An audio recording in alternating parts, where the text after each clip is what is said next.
Para esta oración inicial, quisiera invitar a nuestra hermana Daniela Frossi.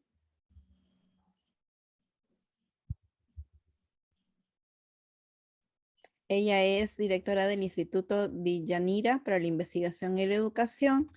Es miembro de la Iglesia Presbiteriana y parte del Comité Ejecutivo de la Red Brasileña de Investigación sobre Soberanía y Seguridad Alimentaria y Nutricional. Daniela, ¿te escuchamos? Sí, gracias. Escucho bem. Hago agora a oração, peço nesse momento, creio que seja isto, não lo sei, porque Te entrei em la escuchamos. já havia empezado, então se Iene ou tu, Elizabeth, pudesse me falar sobre o punto. No se escucha. No la escucha. ¿Puedes subir un poquito más tu voz o tu... Ahí está, ahora sí creo. O tu micrófono. Sí, gracias. ¿Escuchan? Ok. Sí, ahora sí. Sí. Y él me invitó a hacer una oración. Sí. Sí, entonces Sí. oremos a lo Padre. Senhor, meu Deus e meu Pai, obrigada pela sua presença amorosa, pela presença materna, que também podemos sentir em Ruá e em tudo aquilo que representa a mística desse estado conosco em vida, em uma vida de resistência que luta por direito e pelo direito especial das mulheres no Brasil e no mundo. Que o Senhor esteja nos renovando, quem sabe nos abraçando em um abraço eterno de amor e nesse abraço nos fortalecendo para que continuemos a caminhar e unidas possamos, Senhor, diante de Ti, nos sentirmos também impulsionadas a defender todos os direitos da vida, que tem a ver com a alimentação, que tem a ver com a luta contra o racismo, que tem a ver com a luta contra o racismo ambiental, que tem a ver com a justiça ambiental também, que tem a ver com a luta pelos povos originários na nossa terra América, nossa terra latino-americana, Pai.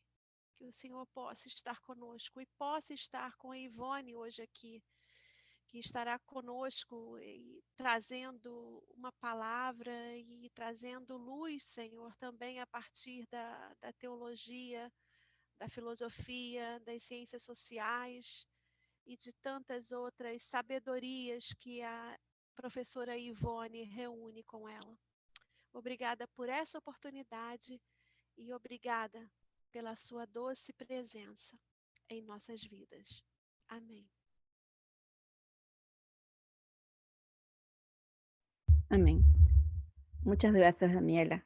Bueno, vuelvo a dar la bienvenida a las hermanas que ya se están conectando, a Mujeres Haciendo Teología, algunas personas que también veo conocidas.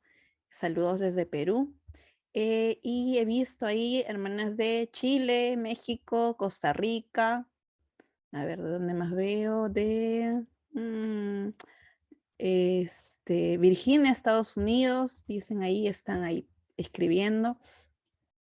Colombia, Puerto Rico, México, el hermano Lucio Blanco también desde Perú, de La Paz, Bolivia, también desde Brasil, desde Puerto Rico, Estados Unidos, de Costa Rica, Nicaragua, de Bolivia, de Colombia, en Pasadena, California, pero es una hermana tica, Ecuador, de Chicago, Puerto Rico también. Hay varios de Puerto Rico, varias de Puerto Rico.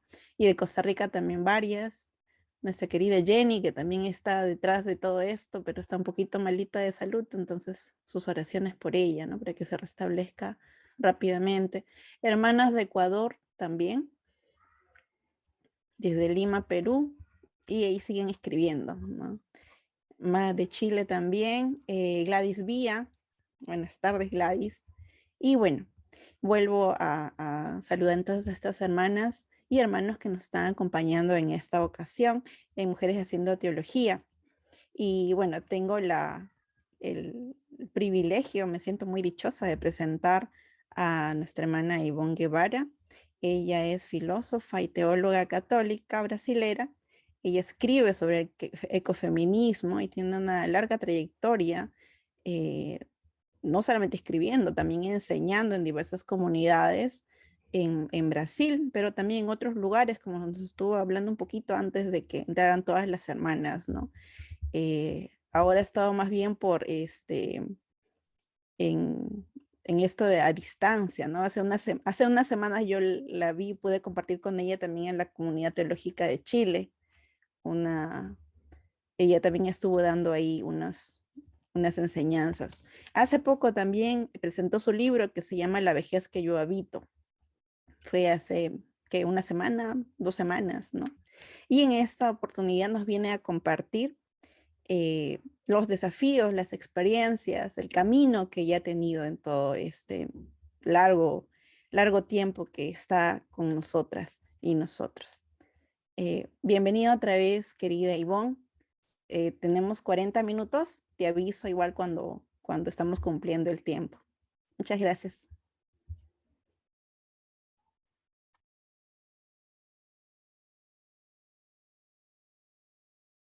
No te escuchamos, Ivonne.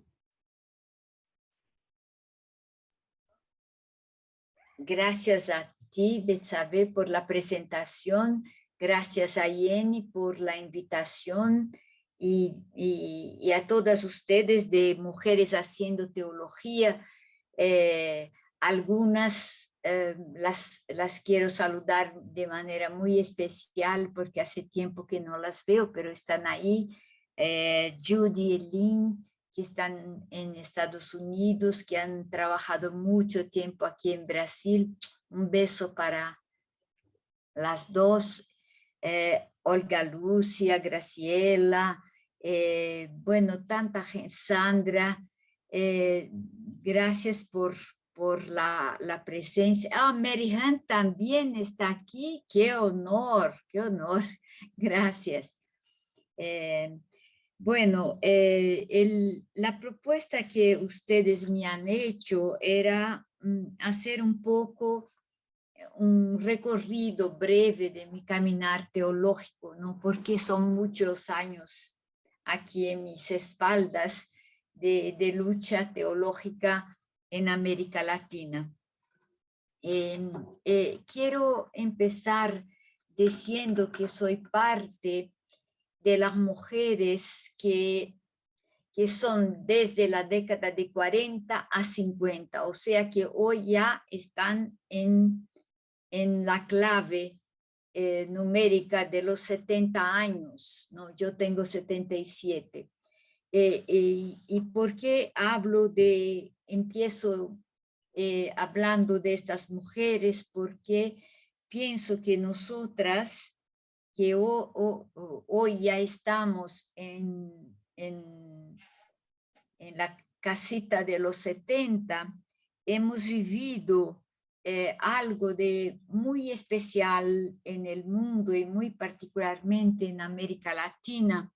Y hemos vivido algo muy especial desde una emancipación social, política, cultural y religiosa que fue, digamos, marcante en América Latina, sobre todo en los países que han vivido las dictaduras militares, y aunque los que no han vivido, pero han sufrido también las presiones de una presencia dictatorial muy fuerte en América Latina. Entonces, nosotras de esta década, un poco menos o un poco más, no importa, pero pienso que tenemos una herencia a ustedes más jóvenes y creo que esta herencia podría ser sintetizada primero con dos palabras que son importantes para toda nuestra lucha. Hemos luchado contra la represión y por la emancipación de las mujeres. Y hablar de lucha contra la represión ya es decir que muchas de nosotras hemos sido militantes en movimientos de izquierda contra las dictaduras militares. Y es desde este lugar que empezamos también nuestra lucha feminista. Aprendemos los dolores de la represión, porque la dictadura tenía una cara eminentemente masculina, aunque también femenina. Me acuerdo que había muchas mujeres que también eran torturadoras o que habían hecho cosas malas también para las mujeres. Pero lo que quiero marcar es que cuando cuento mi historia, estoy contando también la historia mucho mayor, más grande, una historia que incluye la lucha de las mujeres latinoamericanas.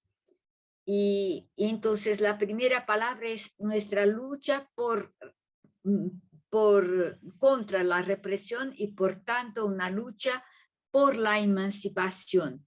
Entonces, represión y emancipación como palabras claves que van a marcar también nuestro quehacer teológico.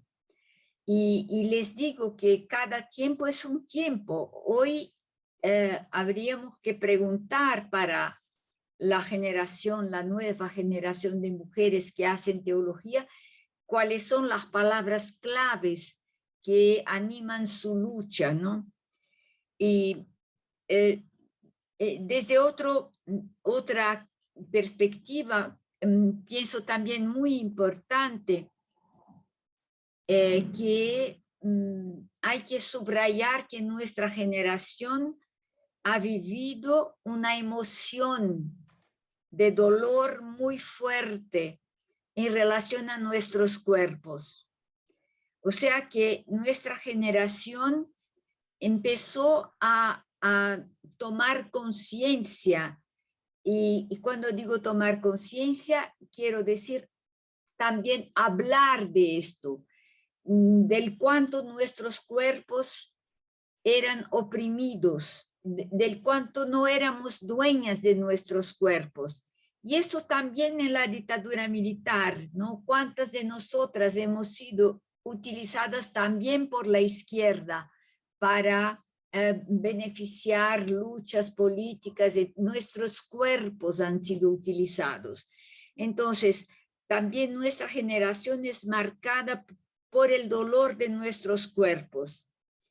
Y ese dolor en nuestros cuerpos, desde nuestros cuerpos, nos ha dado una conciencia, creo, muy aguda de tener una humanidad diferente de la humanidad de los varones. La humanidad femenina es una humanidad, es la misma humanidad, pero es marcada por la diferencia, porque nuestros cuerpos, nuestras mentes, nuestro pensamiento, nuestra militancia ha sido siempre considerada menor, dependiente de la militancia de los varones que nos daban los órdenes. Y entonces creo que esto para mí es muy importante. Y es por allí que empezamos desde este dolor que empezamos una reacción para ser dueñas. Esta palabra dueñas viene entre comillas, porque jamás somos totalmente dueñas, pero queremos ser dueñas de nuestros cuerpos, queremos ser dueñas de nuestros pensamientos, queremos ser dueñas de la manera como nosotras interpretamos, por ejemplo, el Evangelio de Jesús. Queremos también reaccionar. Nuestra generación reaccionó contra una representación puramente masculina del cristianismo, una representación que subrayaba mucho más la dimensión metafísica que se estableció a partir del tercero y cuarto siglo y fue, digamos, considerada como la tradición.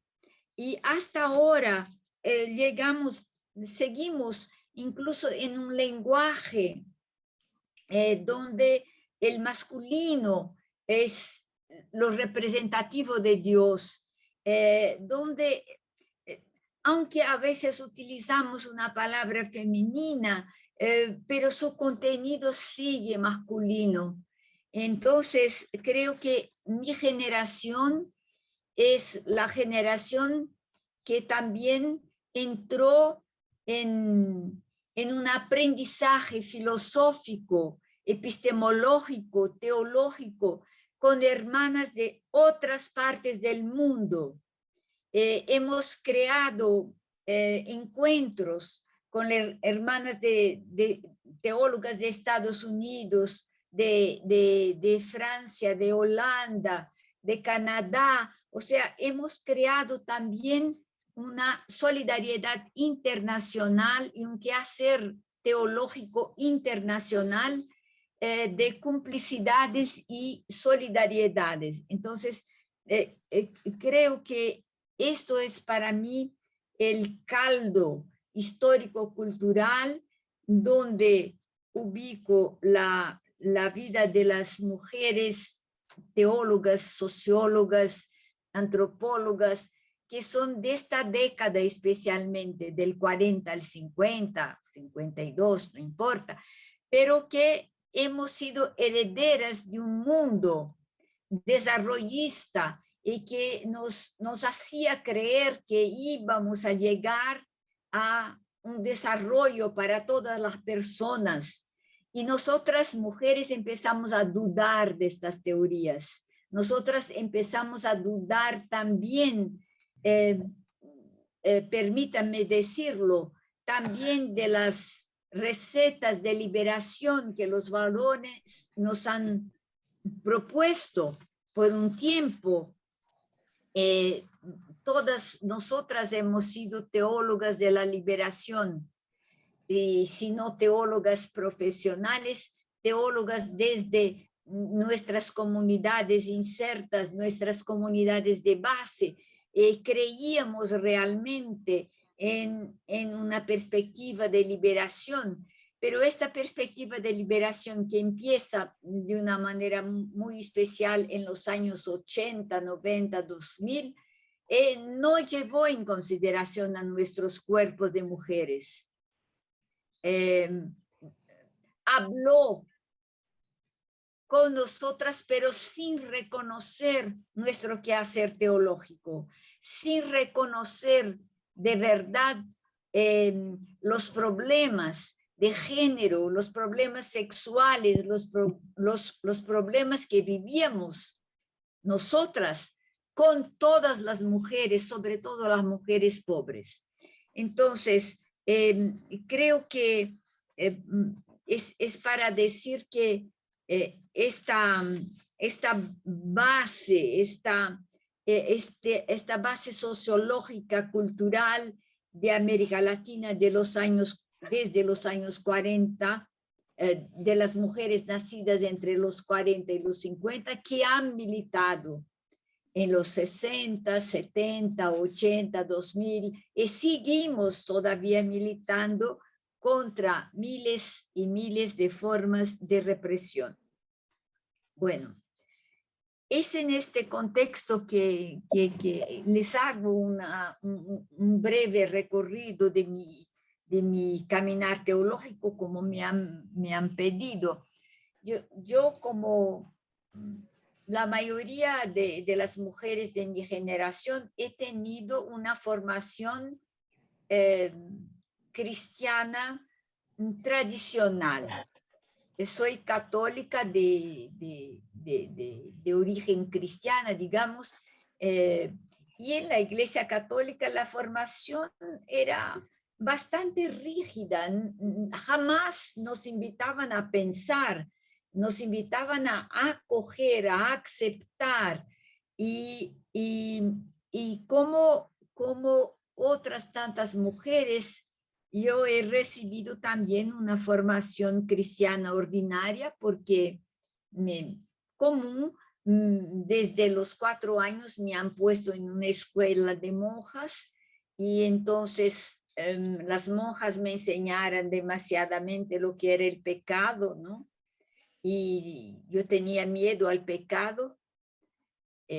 Las monjas también me enseñaron, y no solo las monjas, los sacerdotes que ellas invitaban para hacer retiros y pregaciones, también enseñaban que hay que tener su cuerpo puro, y era difícil entender qué era cuerpo puro, ¿no? Yo me acuerdo que a veces preguntábamos una para otra en las clases, ¿pero qué es cuerpo puro?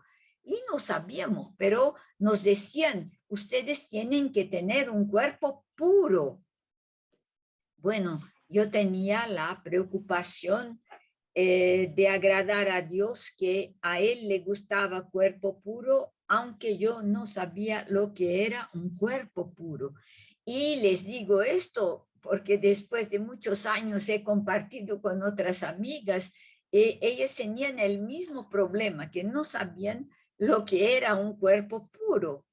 Y además no sabían cómo podían agradar a un personaje que nos decía que nos amaba hasta dar la vida por nosotras, y cómo amar este personaje invisible. Para mí era también un misterio, pero me doblaba frente a la autoridad que nos decía que habría que amar este Dios que era amor, pero yo no sentía ningún amor por Dios. Perdóname, soy muy clara, no sentía ningún amor, sentía temor, le tenía un miedo loco, ¿no? Entonces, solo para decirles que esta era la base de la religión que nos llegaba a nosotras niñas de las décadas de 40, 50, una religión de miedo. Y después fuimos evolucionando. En la Iglesia Católica llegó el Concilio Vaticano II, que abrió las puertas, después en América las puertas para una perspectiva social más comprometida con los pobres. Después empezamos toda la teología del diálogo entre iglesias cristianas. Cada una de nosotras ha participado, como yo he participado. Era muy interesante que el diálogo entre mujeres de distintas iglesias era muy diferente del diálogo de los varones. Nosotras empezamos a decir,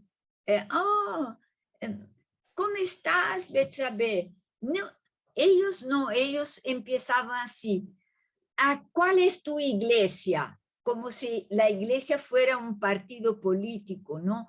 Y creo que nosotras hicimos un trabajo de cercanía, de amistad, y que jamás hemos podido poner rótulos en nuestras compañeras. Ahora, por ejemplo, no tenemos ningún rótulo. No sé si se dice eso, rótulo en español, pero entienden ustedes, no tenemos ninguna marca. Es que podemos hablar como mujeres que hemos tenido una misma tradición, primitiva y que ahora podemos dialogar con esta tradición entre grupos y entre mujeres que han tenido familias institucionales diferentes.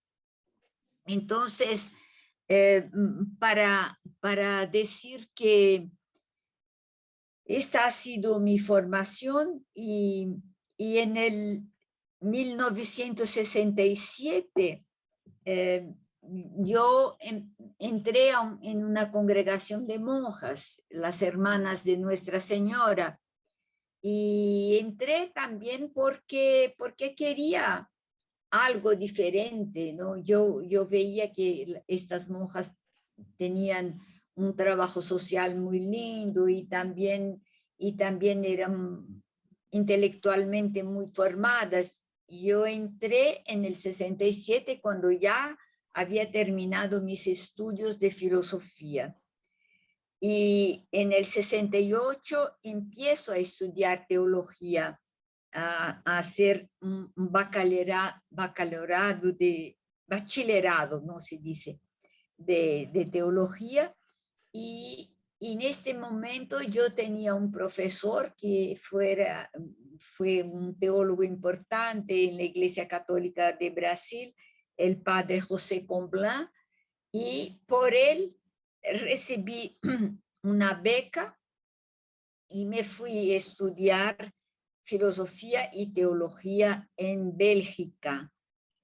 Y es interesante que es en Bélgica que empiezo a conocer la teología de la liberación, porque me encuentro allá con con Enrique Dussel. Enrique Dussel, que hace una conferencia, y yo me quedé absolutamente encantadísima con la posibilidad de una teología que habla de los pobres, que habla del compromiso social, que habla de la justicia social. Es como que de repente yo podía sacar mi vieja ropa y poner la ropa de la teología de la liberación. Y para ser breve, después en el 71, el padre José Comblan, que era profesor de teología en Recife, fue expulsado por la dictadura militar y me llegó una invitación que yo fui indicada por él a asumir su cátedra de teología fundamental y antropología filosófica en Recife, y me quedé por 17 años enseñando allá y 34 viviendo en Recife.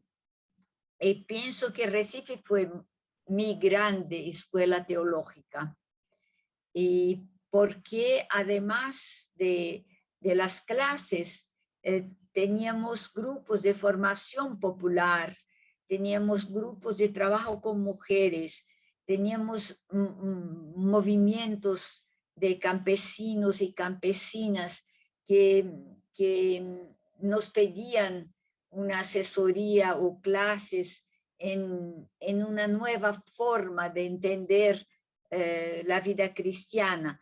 La clave en aquel tiempo era la clave de la liberación. Pero a partir de los años 80, yo cambio mi clave.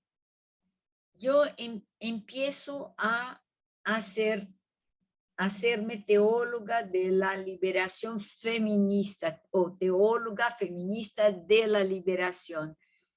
¿Y por qué? Porque me doy cuenta, leyendo teólogas norteamericanas y leyendo teólogas alemanas, que había algo que yo no encontraba en la teología de la liberación. O sea que estas mujeres hablaban en nombre propio, hablaban de los problemas del mundo patriarcal, denunciaban la hegemonía masculina de las iglesias, denunciaban la propiedad de los cuerpos femeninos. Y bueno, yo empiezo recordando Dorothée Sölle, Rosemary Redford, Ruther, Elizabeth Fiorenza, muchas teólogas negras en Estados Unidos, Mary Hunt, que fue una compañera, es más joven que yo, pero ahí también estuvimos buscando juntas, y después también en América Latina, cuántas veces en Chile, en Perú, en Argentina, en Uruguay, nos hemos encontrado como mujeres que piensan la teología de otra forma, mujeres que incluso piensan Dios de otra manera, que piensan Jesús de otra manera, que leen la Biblia de otra manera. Empezamos a hablar de hermenéuticas feministas de la Biblia. Entonces, esto para mí es muy importante. Y a partir de la década del 90, un poco antes, yo ya era teóloga feminista, ¿no? Y algunas mujeres feministas me han pedido que les explicara finalmente qué hago yo como teóloga feminista. No, yo no tenía nada claro, sino que repetir muchas cosas. Por ejemplo, yo trabajaba la teología fundamental, yo buscaba entender conceptos como la Trinidad, la virginidad de María, Dios, la salvación, la resurrección, pero jamás me había acercado de algo que las feministas me apuntaban. Me decían, ¿qué dices tú de la sexualidad para las mujeres pobres? Yo, nada, no decía nada. ¿Hablas tú de la limitación de la natalidad? No, yo no. ¿Hablas del aborto? Oh, no, yo no. O sea que todas las temáticas que eran caras al mundo feminista no penetraban en mi teología. Esto en los años 80, no penetraban en mi teología. Y de repente empecé a buscar y a entender que la teología patriarcal tiene un problema enorme con la sexualidad, que nos transmite ese problema. Cada una de nosotras de mi generación también ha tenido problemas con la sexualidad. Y del momento en que entendí, y entendí desde las mujeres más pobres con las cuales yo vivía, y hacía también reunión, entendí que el cuerpo era el lugar donde ellas sufrían opresión. Y empecé a entender mejor, un poquito mejor también mi cuerpo. Yo como cuerpo. Y en este momento empecé también a entender la violencia sexual que estas mujeres sufren y cómo la teología es también cómplice de la violencia sexual, porque nuestra teología es no solamente, entre paréntesis, estoy hablando de las mujeres de mi generación, ¿no? Ustedes ya están más avanzadas, ¿no? Ya, digamos, recibieron un aporte diferente del mundo feminista, de la teología, pero desde mi generación es interesante que el cuerpo empieza a entrar en la teología. No como tema, pero como realidad, porque somos cuerpo. Y sexualidad y género y se mezclan con solidaridad y violencia con teología. Y así que nos damos cuenta que la dogmática, que parecía tan pura, ¿no? En realidad jamás fue pura. Siempre hablar de Dios quiere decir también hablar de la violencia hecha a los seres humanos, por los seres humanos, de la violencia hecha a mujeres, a nosotras mujeres. Y esto es muy importante porque de repente empezamos también a reaccionar contra una representación puramente masculina del cristianismo. Nosotras, si nos damos cuenta, hablamos de Dios, mi Dios Padre, y de repente ponemos sí madre, pero nada que ver, porque los contenidos son puramente patriarcales, masculinos. Decimos que el Señor nos ama, ¿y por qué no decimos que la señora, qué señora? También nos amaría también, de alguna manera.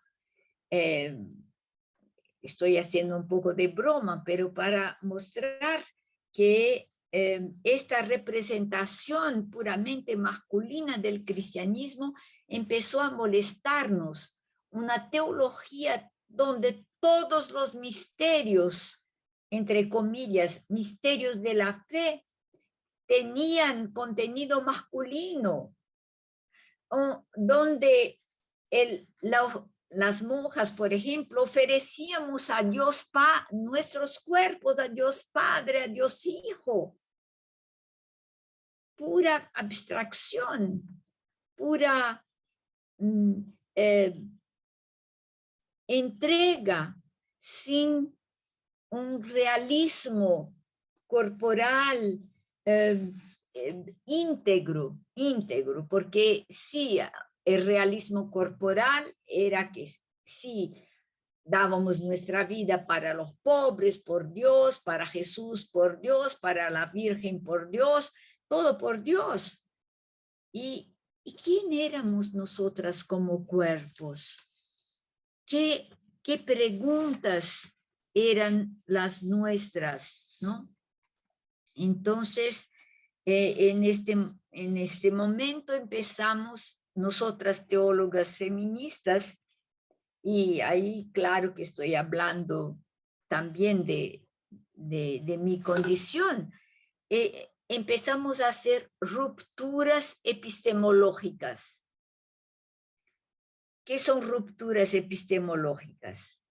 Rupturas epistemológicas significa que rompemos una manera de conocer la teología. Y esta manera de conocer o de hacer la teología es una manera donde la prioridad es dada a la metafísica.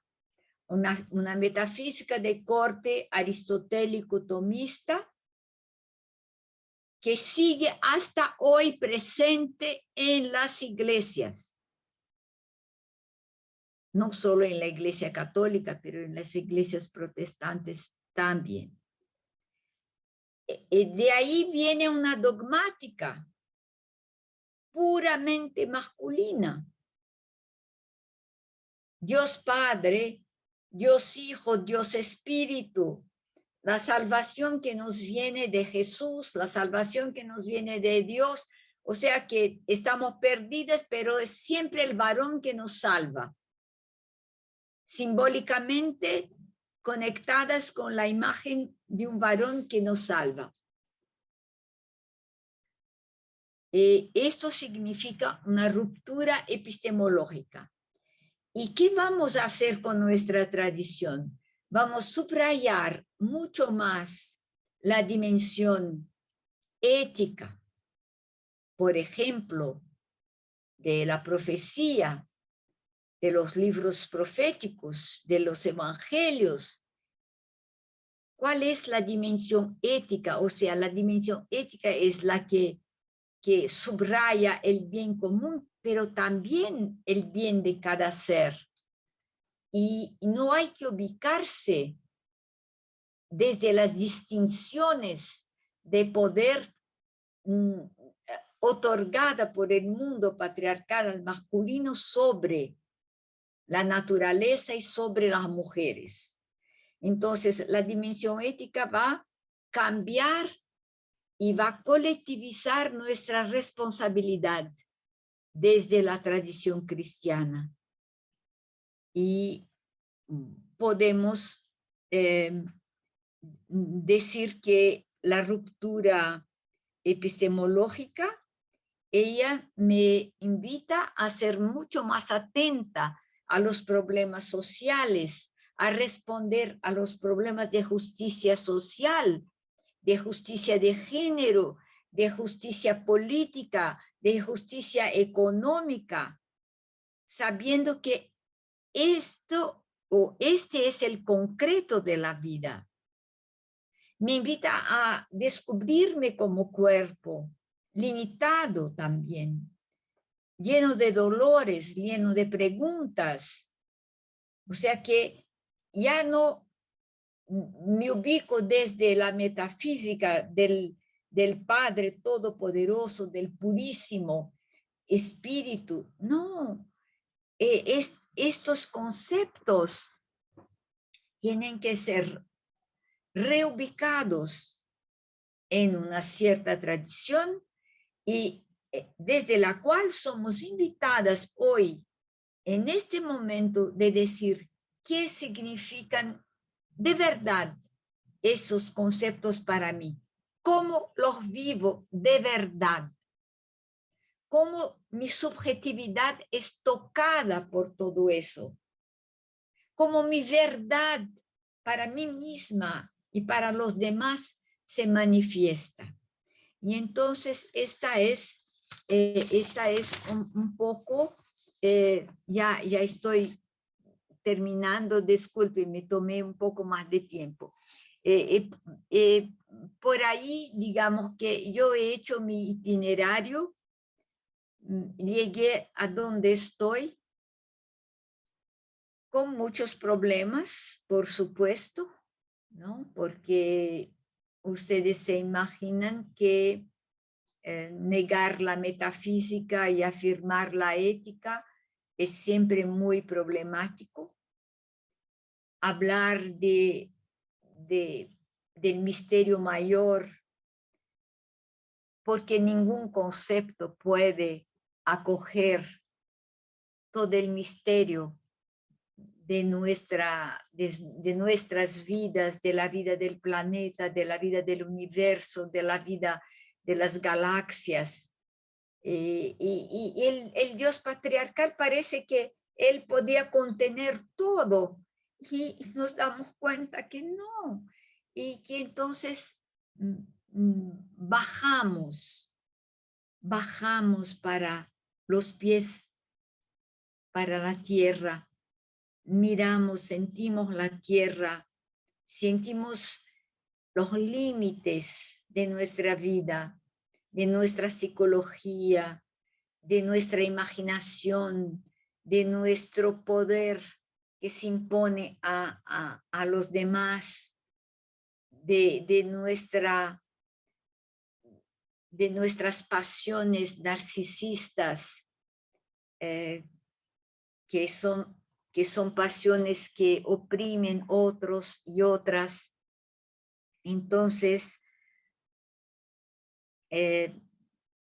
llegué donde estoy con otras compañeras, pero donde estoy ya no es más una aprobación institucional, es una aprobación de solidaridades que sienten el mundo de manera semejante y que buscan hacer el bien posible para hoy. Aunque no sea tan bien, pero intentamos de hacerlo.